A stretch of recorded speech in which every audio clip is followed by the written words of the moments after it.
تو وہ ایک نئی تجویز لائے. انہوں نے کہا اچھا ایسا کرتے ہیں کہ 1 سال آپ ہمارے معبودوں کی عبادت کیجئے، پھر 1 سال ہم آپ کے معبود کی عبادت کریں گے.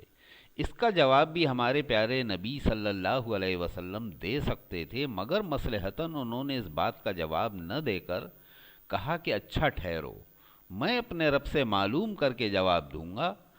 ہمارے پیارے نبی صلی اللہ علیہ وسلم کو پتہ تھا اگر وہ اپنے آپ ان کی اس تجویز کو بھی ٹھکرا دیں گے تو وہ پھر اصرار کریں گے.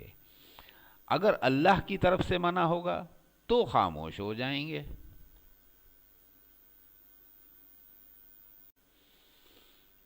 اس سوال کے جواب میں ہی یہ صورت نازل ہوئی. اس میں پہلی ہی آیت میں کہا گیا ہے کہ اے نبی صلی اللہ علیہ وسلم ان کافروں سے کہہ دو. یہاں خاص بات غور کرنے کی یہ ہے کہ جو لوگ بھی مخالفت کر رہے تھے ان سب کو کافر کہا گیا ہے. یہاں کافر کا لفظ استعمال کرنا کوئی گالی نہیں ہے.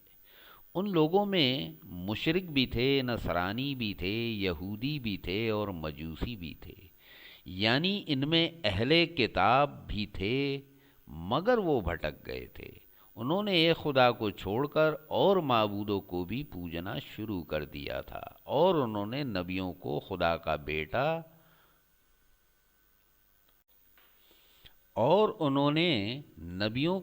کا بیٹا کہنا شروع کر دیا تھا. ان میں اصل میں کافی تعداد ایسے لوگوں کی تھی جو اللہ کے علاوہ خیالی دیوی دیوتاؤں، بتوں، فرشتوں اور جنوں کو پوجنے لگی تھی. یعنی کہ اللہ کا تصور ان کے ذہن میں تھا مگر انہوں نے اللہ کے ساتھ دوسروں کو بھی شامل کر لیا تھا. اللہ کی عبادت کی جائے اور اس کے ساتھ اگر کسی اور کو شامل کیا جائے تو اللہ کو قطعی ناپسند ہے. اسی لیے ایسے تمام لوگوں کو اس صورت میں کافر کہا گیا ہے. کافر کا مطلب ہے اللہ کو اس کی صفتوں کے ساتھ نہ ماننے والا.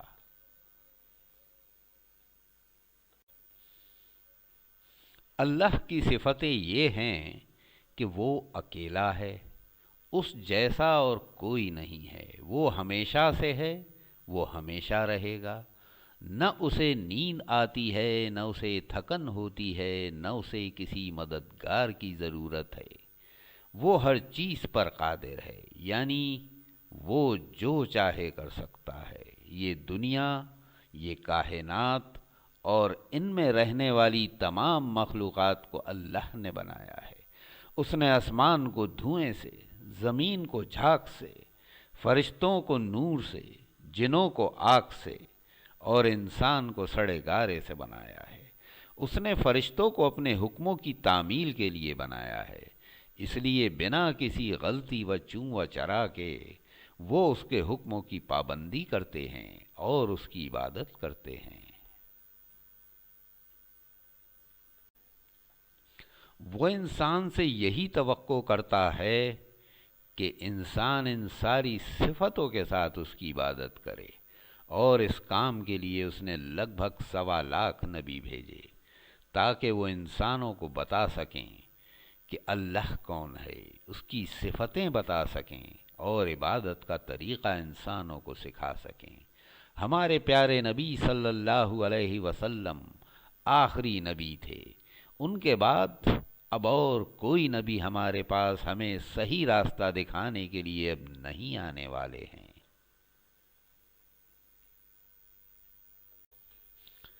اسی لیے حجۃ الوداع میں منا پر دیے اپنے خطبے میں حضور صلی اللہ علیہ وسلم نے پکار پکار کر پوچھا تھا، کیا میں اللہ کا پیغام آپ تک پہنچا سکا؟ اس کے بعد انہوں نے کہا تھا، اب یہ ذمہ داری آپ کی ہے کہ اللہ کا پیغام آپ اپنے پاس اور اپنے دور والوں کو پہنچائیں. اس وقت مائک نہیں ہوتے تھے. اگر کوئی تقریر کرتا تھا تو اس کی بات آگے پہنچانے کے لیے بھیڑ میں سے ہی کچھ لوگ کچھ فاصلے پر کھڑے ہو کر اس کی بات دہراتے تھے. اس طرح دور تک اس کی بات لوگوں تک پہنچ جاتی تھی. اس دن بھی 1.25 کی بھیڑ تھی اور یہی کام جاری تھا.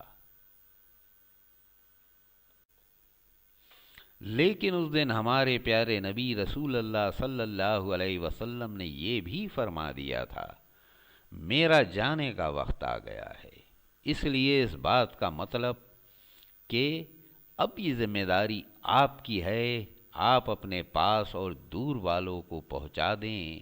یہ ہے کہ میں تو اس دنیا سے جا رہا ہوں، اب یہ ذمہ داری میری امت کی ہے کہ وہ اللہ کا پیغام یعنی دین کا پیغام دنیا تک پہنچائیں، اور وہی ہوا بھی، اسی لیے اسلام عرب سے ساری دنیا میں پہنچا۔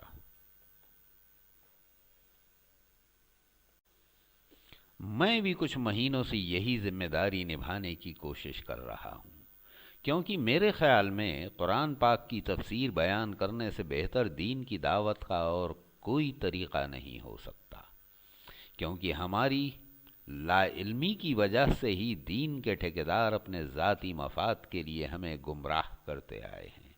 آپ لوگ دعا کیجئے کہ اللہ آگے بھی مجھے کام کرنے کی ہمت اور توفیق عطا فرمائے، آمین۔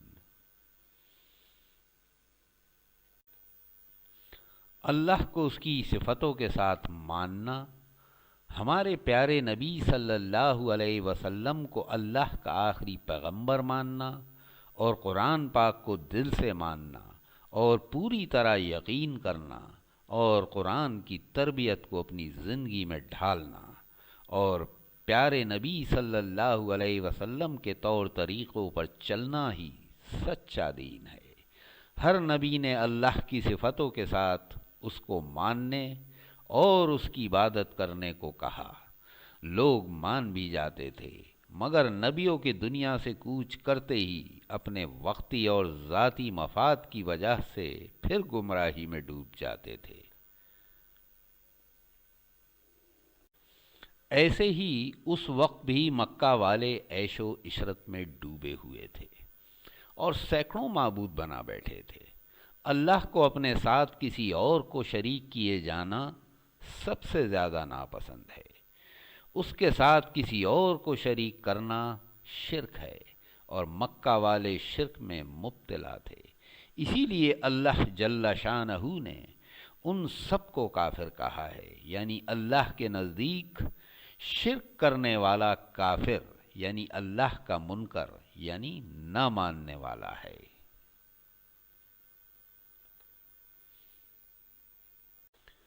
دوسری اور تیسری آیت میں اسی لیے اللہ جل شانہ نے ہمارے پیارے نبی صلی اللہ علیہ وسلم سے کہا کہ ان سے کہہ دو، میں ان کی عبادت نہیں کرتا جن کی عبادت تم کرتے ہو، اور نہ تم اس کی عبادت کرتے ہو جس کی عبادت میں کرتا ہوں۔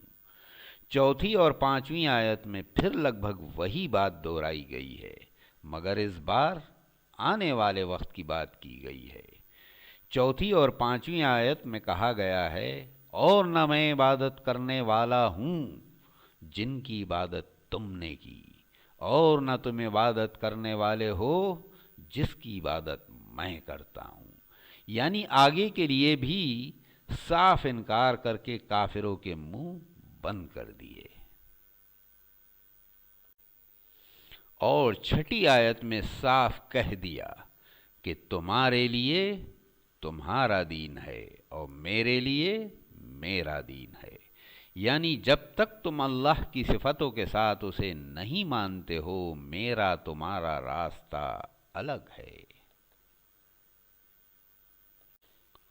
اللہم اغفر لی، اے الہی بخش دے، حینا و میتنا، ہمارے ہر زندہ کو اور ہر مردے کو، و شاہدنا و غائبنا، اور ہمارے ہر حاضر کو اور ہر غیر حاضر کو، و صغیرنا و کبیرنا، اور ہر چھوٹے کو اور ہر بڑے کو، و ذکرنا و انسانا، اور ہر مرد کو اور ہر عورت کو۔ اللہم من احییتہ منا فاحیہ علی الاسلام، الہی تو ہم میں سے جس کو زندہ رکھے تو اس کو اسلام پر زندہ رکھ۔ ومن توفیتہ منا فتوفہ علی الایمان، اور تو ہم میں سے جس کو موت دے تو اس کو ایمان پر موت دے۔